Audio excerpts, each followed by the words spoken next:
Today we'll deal with concrete and abstract nouns. What is a noun? Anybody? Yes. Yes, it's a name. Good. A noun is a name. It's a label given to anything, be it a place, person, animal, thing, idea, or any other entity. An example of a place would be London, Paris, New York. Example of person, Richard, Mary, Susan. Animal, tiger, deer, lion. Thing, pen, pencil, book, computer. An idea, freedom, democracy, socialism, or it may be any other entity like time travel, black hole. You can give a name basically to anything, and that name, that label is a noun. Now, nouns can be concrete or abstract. A concrete noun refers to an entity which has one or more physical qualities. Qualities like size, weight, shape, color, etc. And so, because it has qualities, physical qualities, so you can experience it with one or more of the five senses. Yes, a human being has multiple senses, but the major one, five senses: sight, smell, touch, taste, and hearing. For example, let us say Martha, book, Rome, computer, table. All these you can experience with your five senses, one or more. So it is a concrete noun.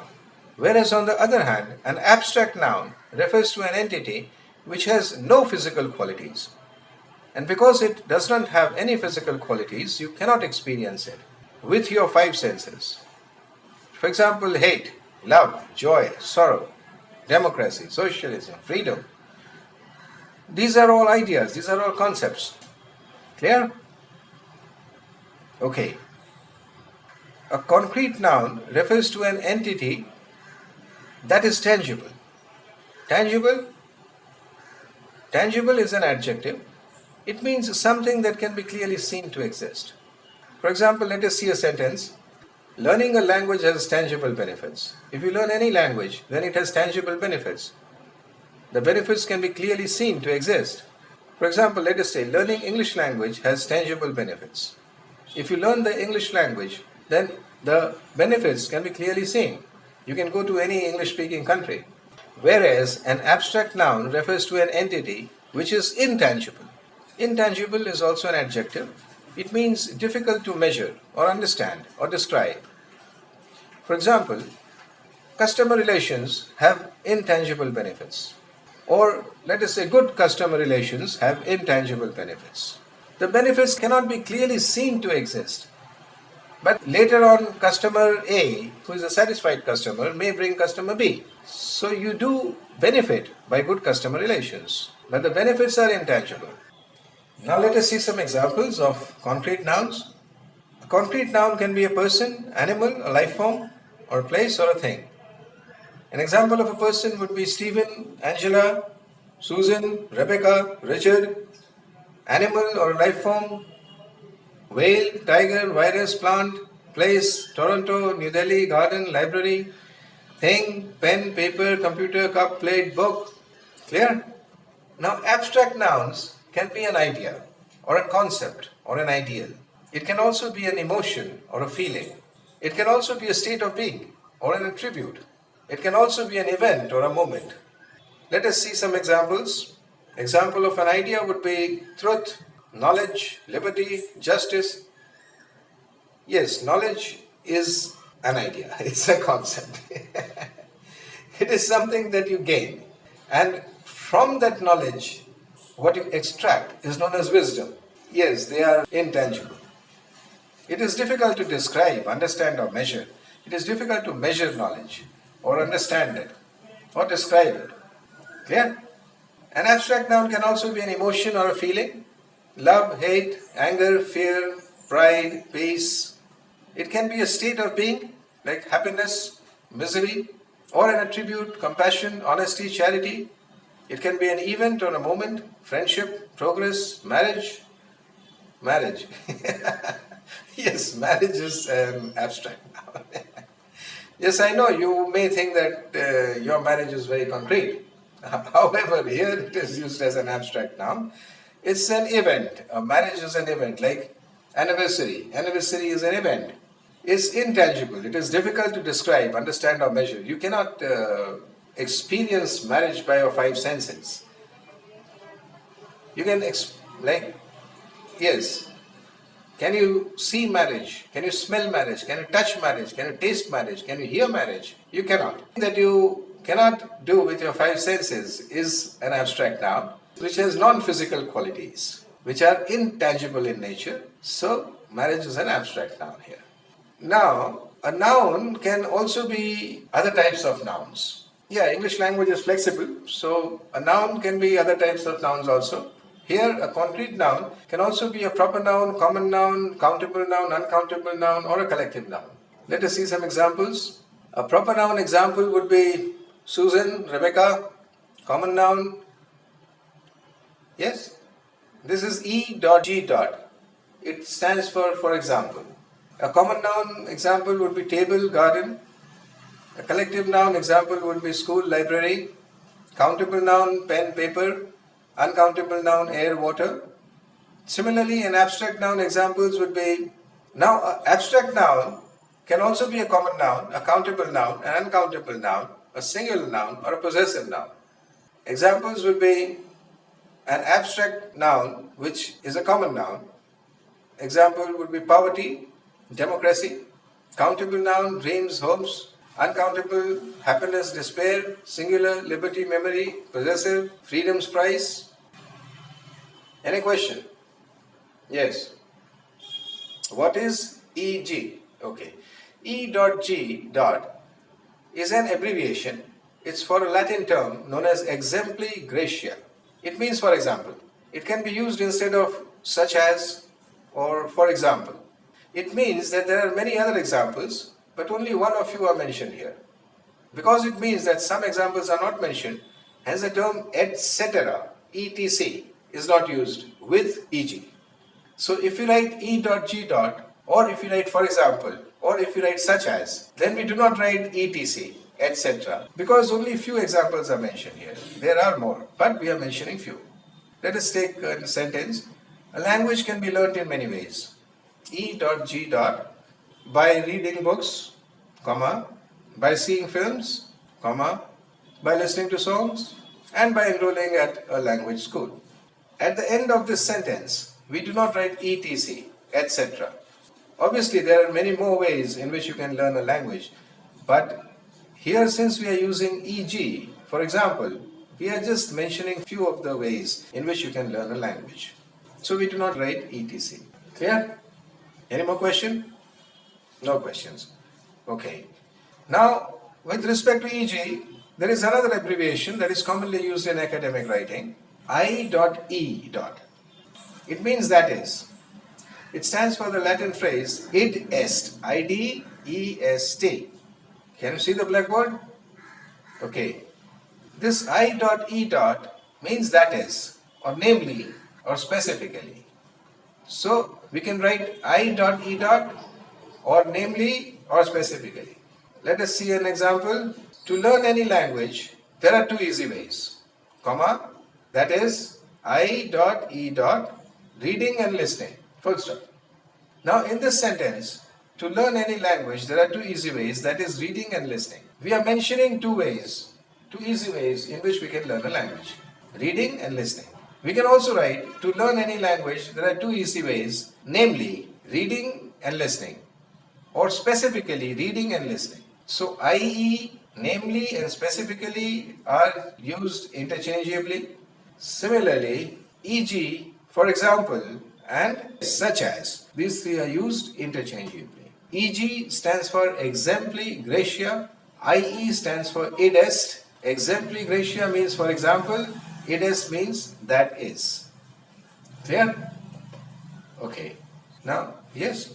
Yes, you may add another sentence. Reading improves writing and listening improves speaking. Then you make it a compound sentence. Reading improves writing is one simple sentence. Listening improves speaking is another simple sentence. You have joined it with a coordinating conjunction and you have made it a compound sentence. Reading improves writing and listening improves speaking. Any more questions? Okay. Now we move forward. Abstract nouns are usually made by verbs, adjectives and concrete nouns.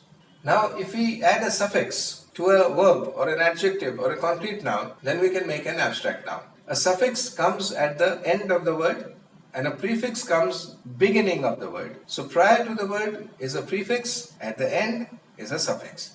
So we are joining at the end of the word.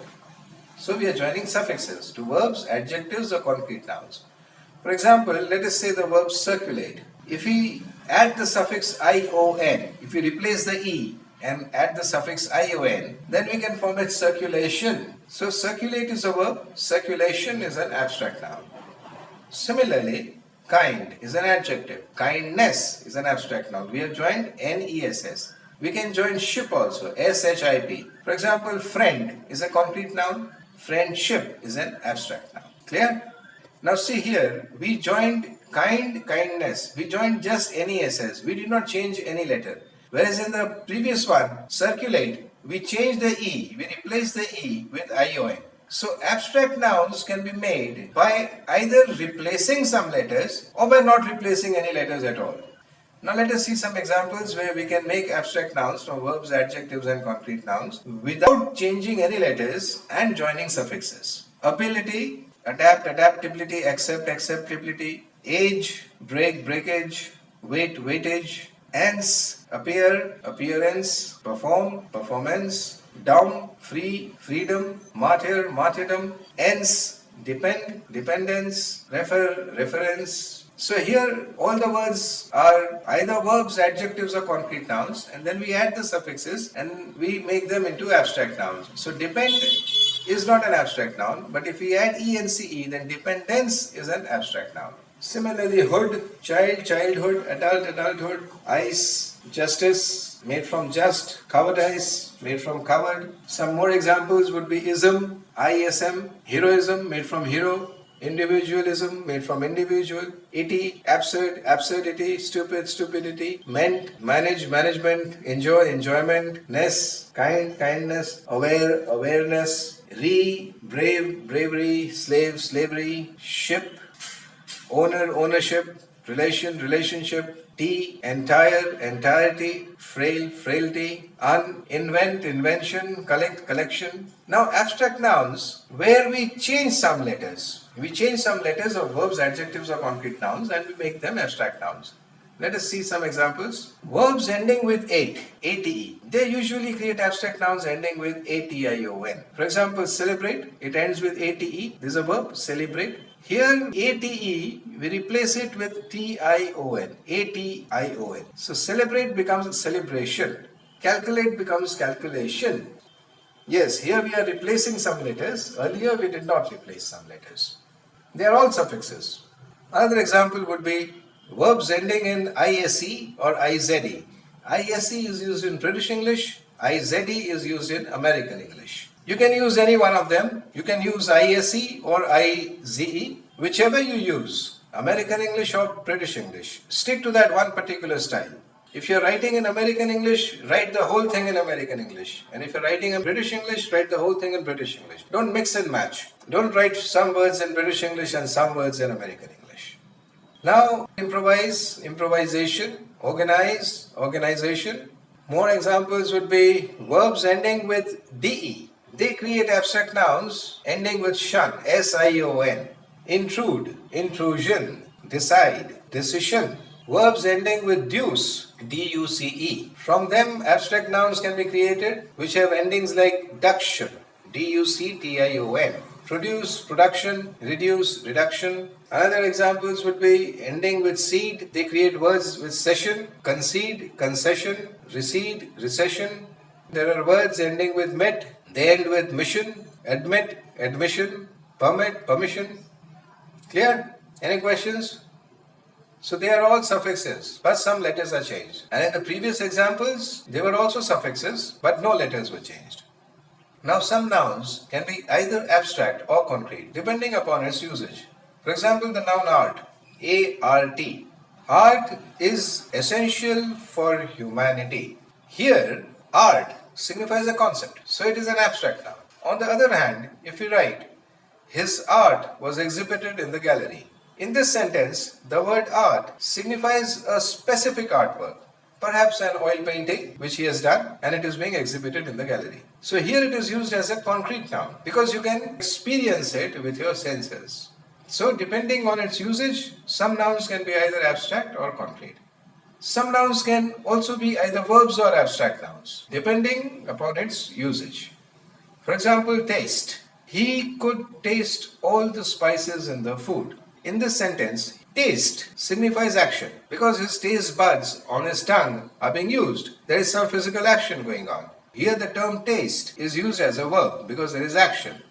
Whereas, if we write, an elegant taste needs refinement. Here, taste signifies a concept, so it is an abstract noun. Another example may be the word love. For example, say, I love you. Here, love denotes an action, and thus it is a verb. Whereas in the sentence, love is the greatest. Love is used as a noun denoting a concept, so it is an abstract noun. Clear? Okay. Now let's conclude. To sum up, a concrete noun has physical qualities, whereas an abstract noun has no physical qualities. Because a concrete noun has physical qualities, it can be experienced by the five senses, one or more of the five senses, namely sight, smell, touch, taste, and hearing. An abstract noun, because it has no physical qualities, it cannot be experienced by the five senses. Examples of abstract noun are hate, love, joy, freedom, socialism, democracy, sorrow. Examples of a concrete noun: book, paper, pen, table, computer, Rome, Martha, Susan, Stephen, Richard, Robert. Clear? Any questions? Okay, so now can you do the exercise? Please start. Thank you.